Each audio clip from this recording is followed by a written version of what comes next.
The guard who hated me for 20 years was dying on the prison floor, and I was the only one who could save him.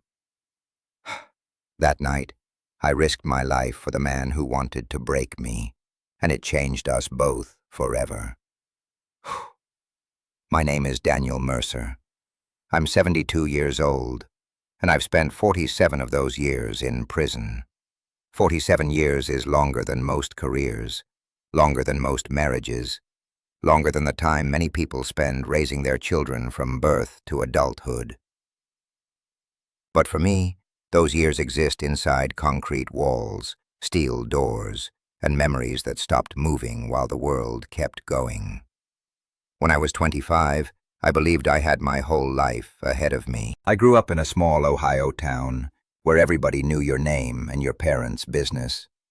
My father was a mechanic, grease permanently embedded in the lines of his hands, and my mother worked part-time at a diner. We didn't have much money, but we had stability. Dinner together every night, football games on Sundays, arguments that ended with laughter. My father used to say, "A man's worth isn't in his wallet, it's in what he builds." I took that seriously.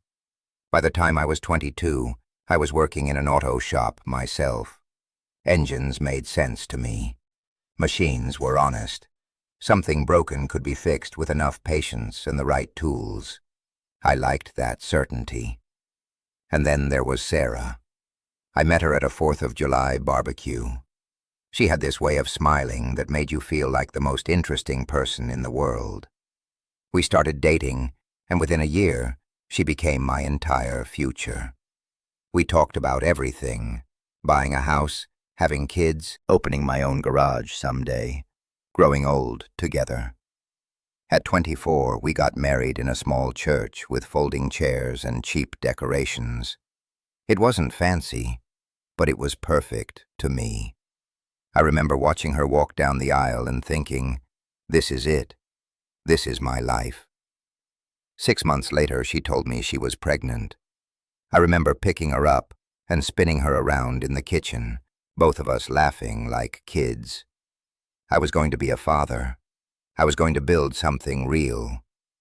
And then one night, everything changed. It started with an argument, pride, alcohol, words that escalated into shoving, shoving into violence, violence into consequences that couldn't be undone. One moment of anger destroyed multiple lives. When the judge sentenced me to life with possibility of parole after decades, I didn't fully understand what that meant. But when I looked at Sarah crying in the courtroom, one hand resting on her pregnant stomach, I understood enough. I wasn't just losing my freedom. I was losing the life I was supposed to live. Prison time moves differently. At first, every day feels unbearable.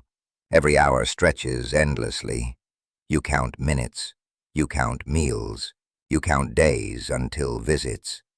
Sarah brought our son to see me when he was 6 months old.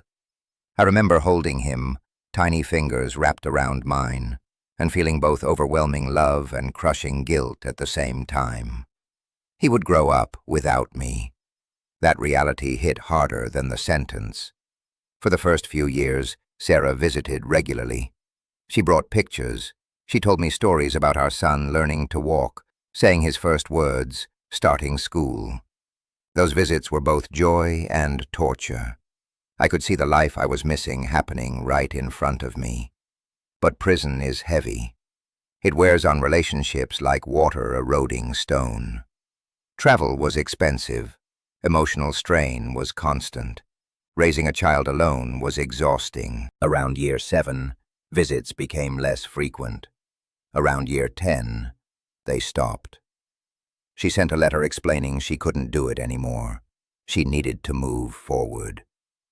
I remember reading that letter over and over until the words stopped making sense. For years, I carried anger toward her. I told myself she abandoned me, but deep down, I knew the truth. She hadn't chosen this life. I had chosen it for both of us. Time kept moving. My son grew up. My parents got older. My father died while I was inside, then my mother.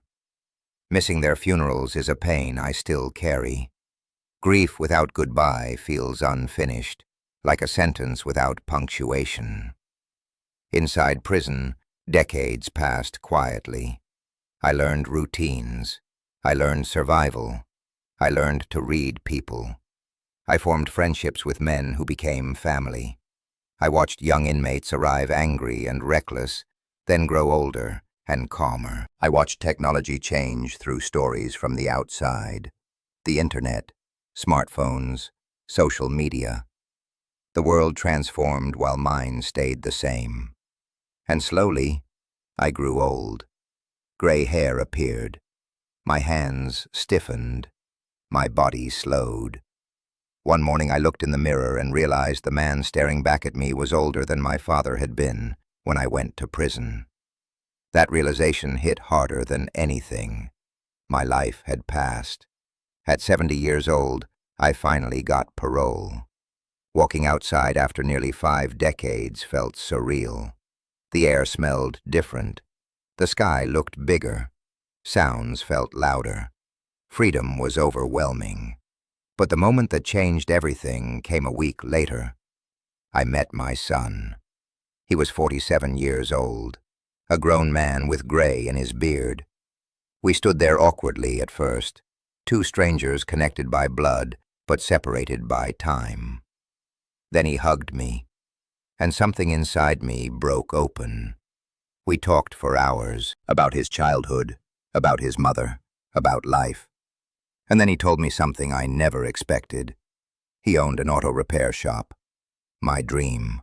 The dream I lost when I went to prison.